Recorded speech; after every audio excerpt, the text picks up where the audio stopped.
Good afternoon, ladies and gentlemen, and welcome to Modernist Cloud Solutions for Interior Designers. This webinar will be recorded. If you have any questions, please drop them in the chat and we will have those answered in the Q&A session at the end. Moderna is South Africa's leading design, technology, and consulting firm within the AEC industry.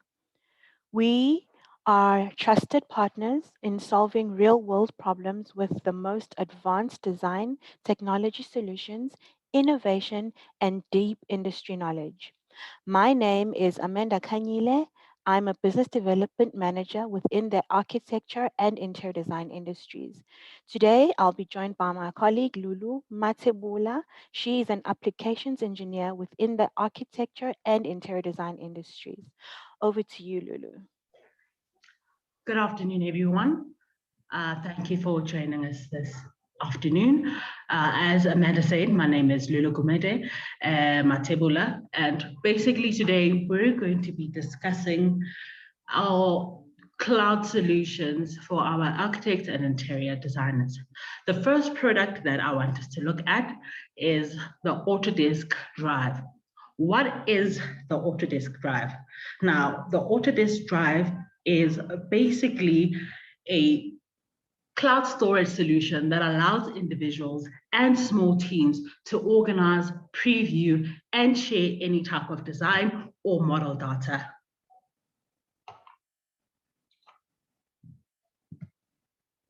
You can use the Autodesk Drive to upload data to a personal cloud drive, organize and manage your data into folders, view 2D and 3D designs, models within the browser on any device. Now, you can either use your laptop, your tablet, your phone. You have the freedom of choice. So one thing I need to mention is we know that it is really a hassle to share information. There are so many options and most of them are very tedious to use. What I love about this is that you just upload your data onto one source and whoever you share it with can view it or download it depending on the permissions that you give them.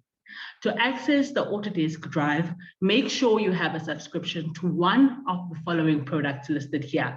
It can either be the AEC Collection, 3D Studio Max, AutoCAD, or any of the items listed here, as I've mentioned before.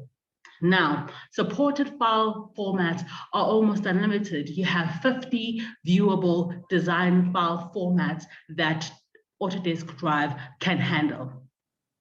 Unlike the generic cloud storage, Autodesk Drive allows your collaborators on CAD, CAM, and BIM projects to view models and drawings in their browser with no plugins or downloads needed. Autodesk Drive supports most 2D and 3D files, including those that are listed below. To access Autodesk Drive, you need to go to an address listed in there. And once you get there, you can sign into your Autodesk account. Once you've signed in, it will lead you to this location. Now in here, I'm seeing everything that I've already uploaded. This drive is segmented into two parts, which is my data that I've uploaded and anything that has been shared with me. Okay, you can see that I can upload either the items straight into this location, or I can upload a folder with a myriad of different files in it. To upload files, you can click on upload, or you can create a new folder, which is what I'm doing. I'm going to create a new folder in which I am going to add the project that I want to share with my client or stakeholders. I'm going to navigate to the folder and I'm going to upload a file. Now I can either upload a file, a folder, or an item from Dropbox. Now I'm going to click upload files. Once I've found the file that I want to upload, I select it and I click upload. Now it will upload fast or slow depending on the speed of your internet. Once I'm ready to share it, I can click Get Link. Once Get Link is clicked, you'll see that I'm currently just using this as a storage platform. to invite people to view these files, I'm going to activate the public link, and I can copy that link and send it to whoever I need to share this information with. Now, if I want that person to be able to download, I'm going to click allow downloading. And if I want to set a password to protect these files, I can set a password and close this. Now, when I copy this link and send it to that person, it will behave accordingly. Note that we have versioning, and I love this function. So basically, it allows me to track my versions as I go. Now, if I've changed the file in any way and I wish to update what I've uploaded onto Autodesk Drive, I can just go find that file, upload it again, and it just tells me that this is the 3rd version. So I can keep track, and the person who is consuming these files can also keep track of what is going on.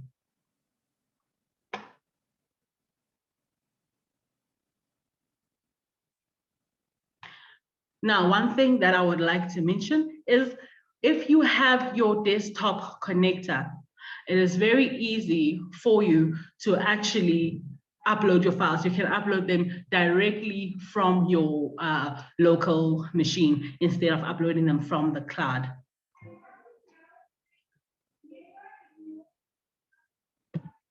The next product I would like us to look at is Autodesk Viewer. Now, the Autodesk Viewer is an online platform that lets you share your design views with others by providing them with a shareable link. The recipient of the link can view, mark up, and/or comment on the view based on the sharing options you provide them with. To access Autodesk Viewer, similarly to Autodesk Drive, you are going to log into your Autodesk account. Now, with this one, it's a bit different because it is absolutely free. All you need is an Autodesk ID. Now, once I've signed in, I can see all my design views. These are projects that I've uploaded on here before. Now, to upload any new files, actually, before I go there, this is also segmented in 2 areas: files that are shared with me and files that are owned by me that I have uploaded onto the Autodesk Viewer. To upload my own personal files or something else other than what is already on the viewer, I can upload a new file, and I can either drag and drop a file, select a file, or upload an entire folder. In this case, I'm going to select a file. Once I've clicked on select file, I can go browse and find the file I want to upload. Note that it asks if this file uses more than one file, meaning it can pick up that there are links associated to this file. If there are links, I can go and browse and find them and link them all into this file, or I can just click no more views. Now, this is very helpful because it provides a very holistic view. I have already uploaded a file onto my viewer. Note that it expires in 30 days. Anything you share expires in 30 days. If you'd like to extend that period before the file is deleted, you can click extend. I'm going to click on the file to open it. Now, once the file is open, note that we've got a view tab that actually shows us the views that have been uploaded. Note that when you upload a file, it uploads the 3D view and it also uploads the sheets that are in that project. Once I've uploaded those, I can actually go and select a file I want to share, configure my sharing options, and then I can copy that link. So basically, this is what I want the person to be able to do once they access this file. And if I'm happy with those settings, I can copy that link and I can share it with whoever I want to share it with. And that person should be able to do all of these things within this file. Now, going back to the 3D view, note that I'm just going to wait for it to load. And once it's loaded, note that I can actually toggle and walk around and just view this model, note that we've got a toolbar at the bottom there, and I'm going to go into first person mode and look at the measure and markup tools. I'm going to click on first person, and it basically gives me tips and tricks on how to navigate. Now, just imagine that this is a client that you've sent this model to, or someone that you're working with remotely, or even a contractor or another professional. Okay, they can walk around in this model and they can view the model and actually create markups in this space like I'm about to do. So in this space, I feel like the ceiling is a bit too low, so I can go and add a comment by clicking on comment. Now the ceiling is too low, and I'm just going to add a comment that says that, but before I do that, I'm going to mark that area up. Yeah, I've got access to a cloud, I've got access to an arrow, and I can actually add text there that precisely, specifically says what my qualm with this area is. And my qualm with this area, like I said before, is that the ceiling is too low. Once I'm done with that, I can just save this comment, and once it's saved, once it's done loading, it will provide me with a link. Or actually, it can even provide the person that I've sent this link to with the link to send to me, or whoever else needs to review this. And once it's done loading, I'm going to copy this, and you can send it to whoever you need to send it to. Once that person receives the comment, they can actually reply to this. So you can actually have quite an informational communication on this platform. So in this case, I'm responding, please excuse me, that the surface is too low, and hence why the ceiling is also low. So what we're going to do is we're just going to go with an exposed ceiling, and I'm going to post that. Once I've posted that, the person who has created this comment will then receive a notification about this comment. And once that issue has been resolved after a review meeting, I can mark it as resolved. It disappears from the comments, but once I click show resolve, it shows me all the issues that I've had in this project. Something else that I love about this platform, Autodesk Viewer, is that I can also measure. Now, this can be anyone who's doing this measuring. Okay, it can either be a client or it can be a shop fitter, whoever you choose to share this information with. Now they can do their measurements, and once they're done creating their measurements and creating their markups, they can actually create a screenshot, which takes a picture of the screen, and they can download it to consume it as they please. Another way that you can upload files or views to the Autodesk Viewer is by using shared views in Revit. And you can't share a view unless you've saved the file again. And once it's saved, I'm going to rename it, gives you the opportunity to name it and upload it. Once it's uploading, it tells you that it's loading. And once it's done loading, you have the option to view it in the browser or copy the link. If you do lose this pop-up, note that you can click on the top right of the view and you can have access to the same options. I'm going to open this in the browser, and note that these views are only pertinent to this view. Okay, it's not the whole project that I've uploaded, and I've uploaded this view independently from other projects. Okay, so even if I have the same project in here, it uploads it independently, and I can just click on it to open it. So this viewer affords us the opportunity to actually communicate information to a myriad of different people without actually going through the tedious workflow that we've employed previously. The next platform that I'd like us to look at is the web standalone from Inkscape. Now, what is an Inkscape web standalone file? It is a web-based rendered 3D file that enables you to share design models for client and stakeholder viewing.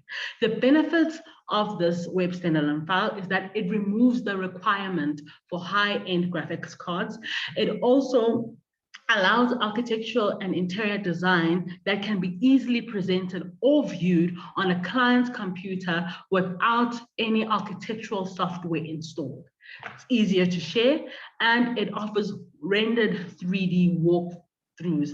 My favorite is that it can actually be run on any computer with a WebGL2 compatible browser. Now, we know that these programs usually need very beefed up, very capable computers, but with this feature from Inkscape, you can actually just use your internet. If you have a stable internet connection, you're good to go.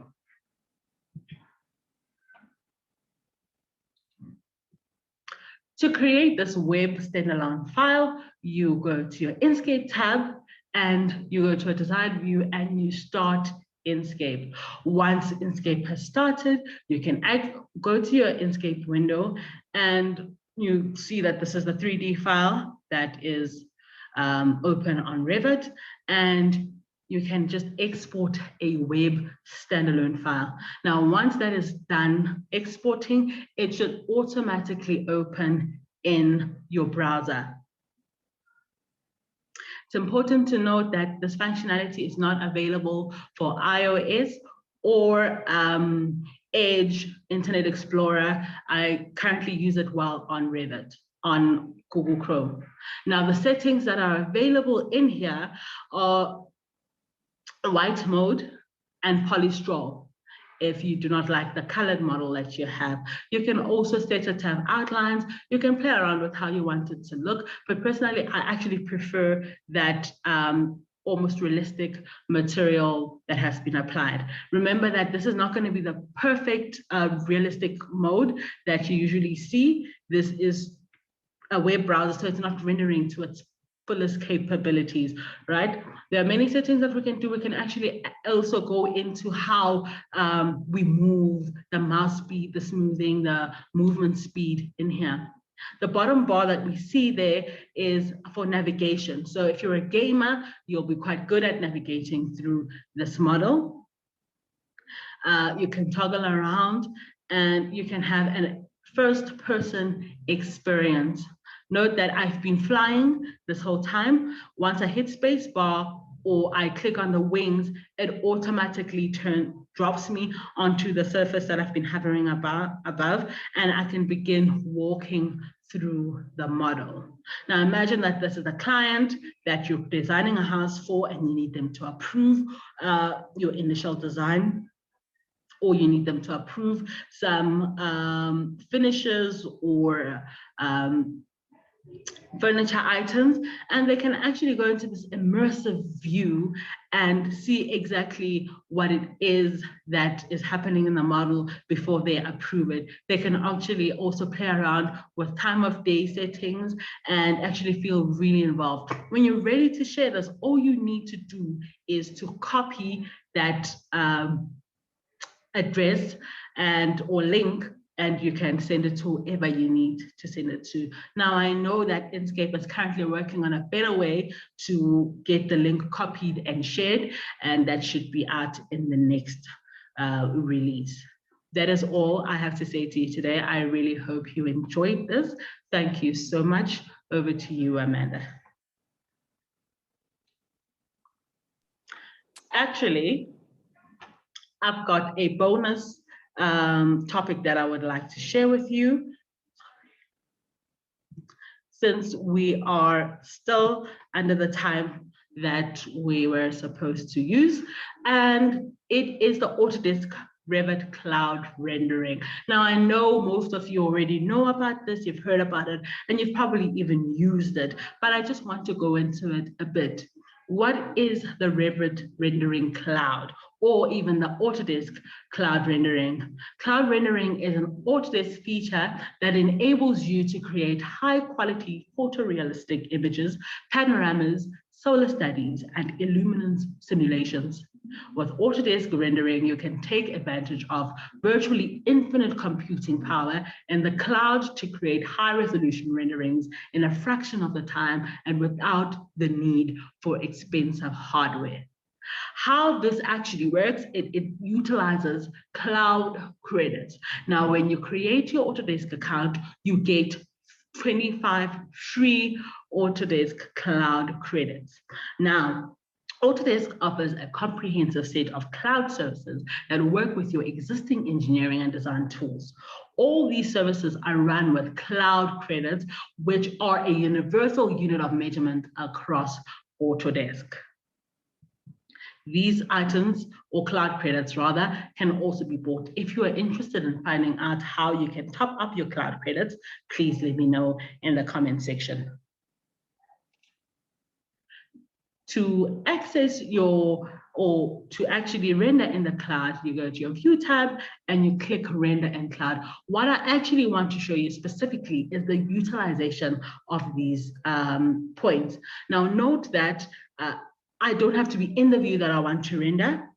I can actually pick the view that I want to render from the 3D view dropdown. If I want to create a batch render, I can select everything that is in my dropdown. But for now, we're only going to be rendering one view. Note that if I don't change the settings at all, I do not use any credits. And this is great just to cap a feel of how your rendering will look before you create or commit to a rendering or settings that will consume your cloud credits. Note that once I set the exposure to advanced and the render quality to final, it starts using credits, and it's currently just using 3 credits. The moment I change the width to more amounts of pixels, it uses more credits. Once I'm happy with my settings, I can click email when complete, and I will receive an email once this rendering is complete. To view the renderings, I'm going to click on Render Gallery, and this is where all my renderings will sit, not for just this project, but all the projects that I have rendered using this account. You'll see that my name is there, my username, and the amount of projects that I have rendered, and the amount of cloud credits I have. If you want to know how many cloud credits you have, this is where you will find that information. Now, the renders that I've created for this project and for the purpose of this class, we're going to open them. And the first render that we're looking at is actually a render that does not use any credits at all. So you can do this to actually just look at the scenery, the light, how it falls, your entourage, your finishes, if you like how it looks, right? Before you commit to a rendering setting that is going to consume your points or your credits. How you know that these credits have not been used is there is no diamond at the bottom of that image, okay? Now, this is another image that I rendered for free, let's say, and I was just looking and testing how the light is going to fall onto this area and how my carpet patches actually look and feel. Here is a rendering that I rendered on a high quality that consumed some credit that I had. And if you look at the quality, it's quite crisp and beautiful, considering that I did not put any thought into the materials. These are not high quality materials that I've applied to this view and to this model. These are very basic, very bare minimum materials. Should you want an even more realistic feels, you'll need to invest in better materials. That is it from me, and this time I mean it. Thank you so much, guys, for joining us. Enjoy your weekend. Amanda, over to you. Thank you very much, Lulu. That was very insightful. Your presentation certainly showed us all the benefits of cloud. And without any further ado, we will be sending you the links to all the webinars, as well as on those links you'll see that we've got other webinars that have already taken place at Modena. We will also send you an email with today's recording. In that email, you are more than welcome to send through any questions that you may miss today. Otherwise, is there anybody who has any questions for us today? You can pop them in our Q&A, and Lulu is ready to address those. Okay, we've got one question, and it asks, how much storage is available on Autodesk Drive. Now, Autodesk Drive affords us 25 gigabytes of storage for free. 25 gigabytes of storage. Thank you. We don't seem to have any more questions for now. As I mentioned earlier, I will send you a link. I will email all the attendees the links that you can get today's webinar on, as well as upcoming webinars. I just want to thank you all for your time today. We really hope that you have a wonderful day further. Until we meet again, thank you.